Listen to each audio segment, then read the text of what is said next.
Esto es ADN Hoy. En Estados Unidos se mantiene el suspenso, actualizando cifras. Algunos de los principales medios siguen dando 227 votos electorales para el ex vicepresidente Joe Biden contra 213 del presidente Trump, pero con 7 estados en suspenso, con votaciones estrechas o bien con mucho voto pendiente por contar.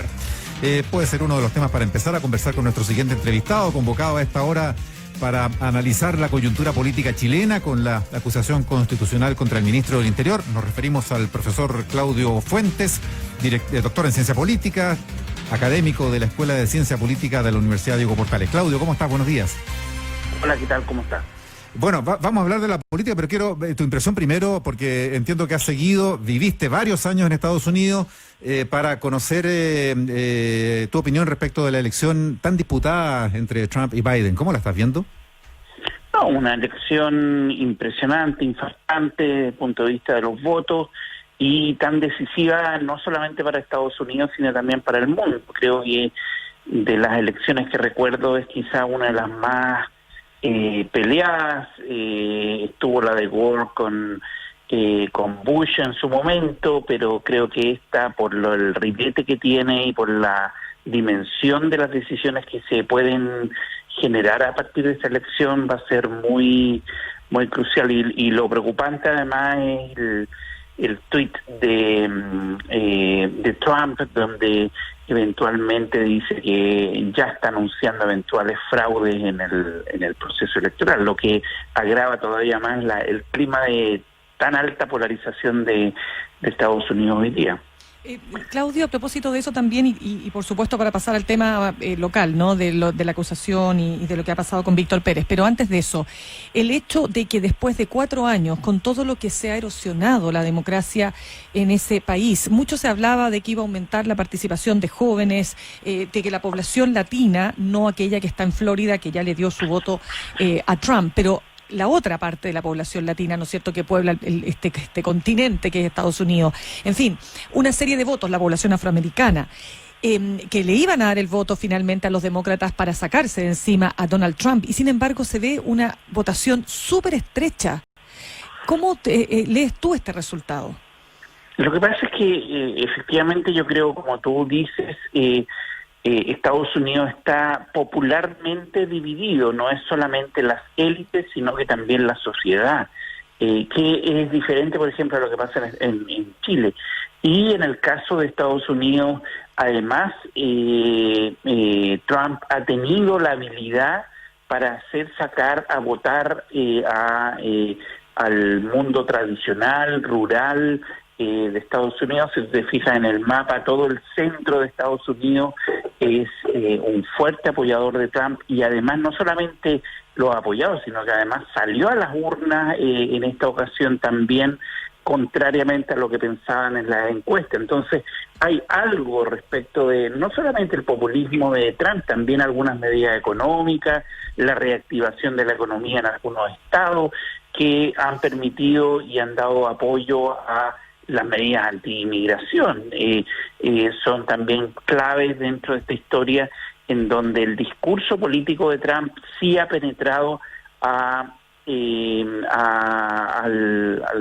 segmentos de la sociedad en Estados Unidos.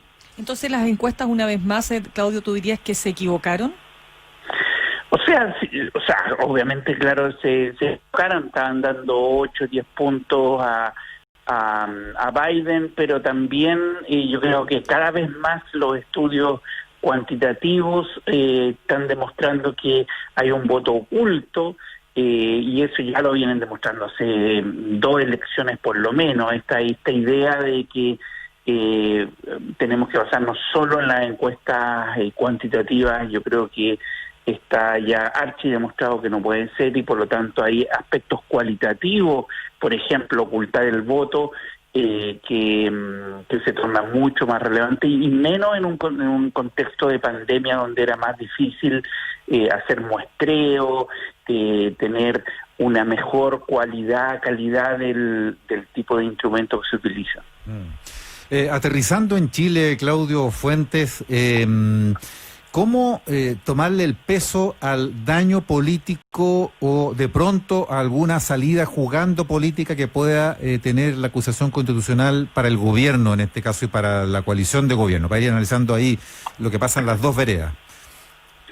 Sí, mira, respecto del gobierno, yo creo que acá el debate va a ser si va a ser un cambio de nuevo, o sea, no de nuevo, sino un cambio más cosmético en términos de hacer solamente un cambio de ministro del Interior o hacer una reingeniería para primero tener en cuenta los equilibrios de poder interno, particularmente la UDI. Yo creo que acá es la que más dañada ha salido de esta acusación y por lo tanto el rol de la UDI en lo que viene va a ser clave para entender lo que va a pasar. Yo creo que el plebiscito, bueno, todo esto, el plebiscito ha tenido una serie de efectos, destapó candidaturas presidenciales, genera un acercamiento de la oposición, que yo creo que es un poquito artificial, pero que te genera cierta coherencia o cohesión, más que nada en la oposición, pero es muy circunstancial y yo creo que como las cosas están evolucionando tan rápido, seguramente va a ser un triunfo que no es tan de largo plazo. Ahora, para el gobierno la decisión va a ser si hacer una reingeniería de todo el equipo político para, manteniendo ciertos equilibrios, dar una señal más post-plebiscito de alguien que logre resolver internamente, pero también con la oposición dar cierta gobernabilidad a lo que le queda al gobierno, de lo que queda de este gobierno. Claudio, ahí una cuestión interesante es analizar el peso y el valor político, la ventaja política o el costo político que tienen ciertas figuras. Por ejemplo, cuando en su minuto estaba en el primer gobierno de Piñera Rodrigo Ginspeter como el hombre clave, cercano, acompañante de Piñera en sus campañas previas, un hombre que era crucial de confianza para él. Ginspeter, por lo que recuerdo, y estaba revisando antecedentes, enfrentó 2 acusaciones constitucionales. Entonces, perder a Ginspeter era de un alto costo. En su minuto, cuando lo perdió, bueno, hubo un Andrés Chadwick que tenía más o menos las mismas características y después se levanta como él, Panzer, se llegó a llamar, ¿no es cierto?, el hombre clave. Cuando Chadwick tiene que caer en estos últimos meses, no por una acusación en su minuto, sino en otra coyuntura, anticipándose.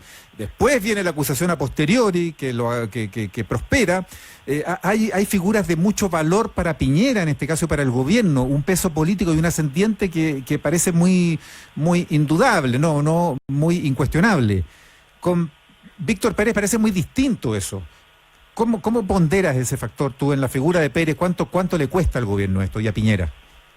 O sea, yo creo que, a ver, primero hay que analizar, a mi juicio, un contexto que es un poquito anterior, que tiene que ver con, después del plebiscito, este gobierno se transforma en un gobierno efectivamente de transición administrativo, en donde el eje del poder va a estar en la convención y en los partidos políticos, no en el gobierno, y por lo tanto, a mi juicio, el gobierno debiese asumir eso, y porque ya está devaluado totalmente en términos de poder. O sea, el eje del poder se trasladó a definir un nuevo arreglo constitucional y eso es lo que va a llamar la atención de aquí a 1 año y medio más al mundo político, y por lo tanto yo creo que para ese contexto es muy distinto la figura que uno puede pensar.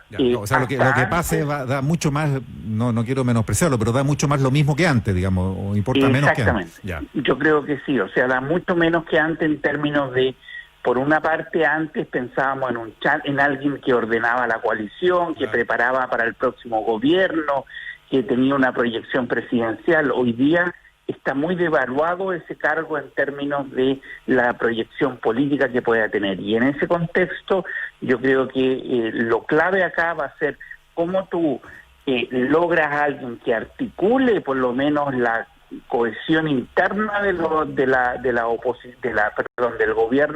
de la coalición de gobierno para lo que viene, que yo creo que es mucho más probable hoy día, dado el golpe que sufrieron con el plebiscito. Y segundo, cómo articular cierta agenda y contener a las ansias presidenciales respecto de incidir en el proceso político, que ese es el otro problema. O sea, cómo dialogar con una oposición que se siente mayoría hoy día y que la está ejerciendo. Y ahí hay un tema de sabiduría política, de alguien que no tenga una ambición presidencial, por ejemplo, que es clave para la administración de este periodo. Sí, conversamos a esta hora con el doctor en Ciencia Política y profesor titular de la Escuela de Ciencia Política de la Universidad Diego Portales, Claudio Fuentes. Claudio, para ti, ¿cuáles fueron los principales errores que cometió Víctor Pérez? Y te lo planteo independientemente de la acusación constitucional, simplemente evaluando estos 98 días en el cargo. O sea, yo creo que el manejo de todo lo que tuvo que ver con el paro de los camioneros fue un error, a mi juicio, que fue muy mal administrado desde el punto de vista del gobierno. Segundo, yo creo que el segundo aspecto crítico, independientemente de la acusación, yo creo que tiene que ver con el rol de Carabineros. O sea, ahí hay un problema estructural. Yo creo que el gobierno y en parte también yo creo que el sistema político en general no se ha hecho cargo de la crisis sistémica que enfrentamos en Carabineros y por lo tanto no hay un plan de acción concreto, con medidas, etcétera, para enfrentar esa situación. Y yo creo que con eso encima la posibilidad de Pérez de hacer algo era bien baja si es que no se tenía un plan específico respecto de Carabineros. Claro, pero eso podría ser atribuible a cualquier ministro del Interior. Sin embargo, pareciera ser que él tenía determinadas características que hacían aún más difícil esa gestión. Primero, él no cuenta con la confianza absoluta del presidente, es decir, más bien, lo corrijo, no es un hombre cercano al presidente y según se sabe, él no era la primera carta para suceder a Blummer. Entonces, la pregunta es, ¿qué cosas de Víctor Pérez conspiraron en su contra? Tampoco es un hombre que haya tenido experiencia en gobierno. Él pasó de ser alcalde a ser parlamentario, pero no había tenido una experiencia en el gobierno o en tareas de gobierno. Entonces es un cargo demasiado importante, como dices tú, demasiado desafiante para el momento que vive el país, como para que una persona que no tiene esa experiencia la asuma. Entonces, ¿quién debiera suceder finalmente o qué características debería tener el que suceda a Víctor Pérez o la que suceda a Víctor Pérez? ¿Por qué no? Sí, yo comparto contigo eso y yo agregaría que el tema de Víctor Pérez es que desde el inicio tomó una postura muy dura en algunos temas críticos como la Araucanía, como el rol de la policía, y no hizo gestos políticos hacia la oposición. Yo creo que acá el gobierno tiene que asumir de una vez por todas que tiene minoría en el Congreso y esa minoría se está ejerciendo y por lo tanto a mi juicio, desde esa perspectiva, debiese ser un actor político o actriz política que logre tender puentes con la oposición para dar gobernanza a lo que queda de aquí a noviembre del próximo año. O sea, queda muy poco de gobierno y requiere sí tender puentes para establecer, o sea, alguien estoy pensando con más flexibilidad, con más apertura, y por lo tanto eso podría llevarte a esta reingeniería interna en donde la UDI no va a estar a cargo, que es un partido más duro o más conservador desde el punto de vista de las políticas, sobre todo de seguridad, y sacar a la UDI de interior y eso te lleva a un enroque de distintos ministerios dentro del comité político. ¿Qué valor le das, Claudio Fuentes, a este episodio como triunfo de la oposición? ¿Es de corta duración? ¿Dura más? ¿Las acusaciones constitucionales se reivindican o al contrario siguen desacreditándose, que parece que no tienen tampoco mucho apego de la ciudadanía? Viendo cómo están alineadas las fuerzas, en fin, esto puede ser un